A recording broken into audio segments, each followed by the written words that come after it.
Ce soir, pendant le toast d'anniversaire, elle prendra une coupe. Après ça, tout le monde pensera qu'elle a fait un malaise. Quoi? Elle prendra une coupe.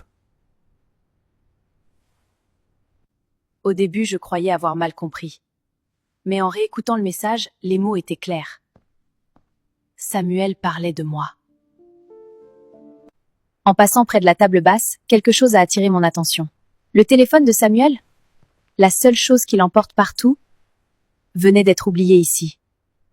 S'il découvre qu'il m'a envoyé ce message par erreur, il comprendra immédiatement que je connais son plan. Et dans ce cas, je deviendrai encore plus vulnérable. Le message était toujours dans la discussion. Samuel croyait être prudent, mais il venait de révéler beaucoup trop. Maintenant, il continuera à penser que personne n'a entendu ce message. Ariana? Je viens de me rendre compte que j'ai laissé mon téléphone à la maison. C'est étrange. J'étais persuadé d'avoir enregistré un message tout à l'heure. Non, il n'y a rien. Je dois me faire des idées. Samuel pense encore que son secret est bien gardé. Il croit que ce soir, je lèverai mon verre sans me méfier. Mais il a oublié un détail important. Quand on prépare un piège, il faut être sûr que personne ne l'a déjà découvert. Après que Samuel soit reparti avec son téléphone, pour quelqu'un redevenu ne savait rien, c'était juste une journée ordinaire. Mais pour moi, chaque minute avait changé de sens. Je savais maintenant que mon mari est simplement le moment parfait pour me faire disparaître.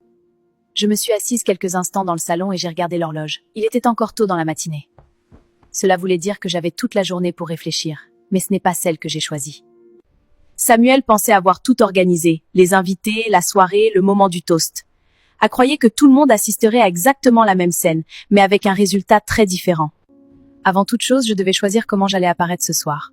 Les étagères étaient remplies de robes que Samuel adorait. Des robes élégantes, mais discrètes, celles qui donnent l'image d'une femme douce. Mais j'ai choisi celle qu'il déteste le plus. La robe bleu nuit. Samuel disait souvent que cette couleur me donnait un regard trop froid. Pour moi, cette couleur a toujours eu une autre signification. Le bleu nuit ressemble à une mer calme. Mais sous cette surface tranquille, il peut y avoir des courants très puissants. Et ce soir, Samuel allait découvrir exactement cela.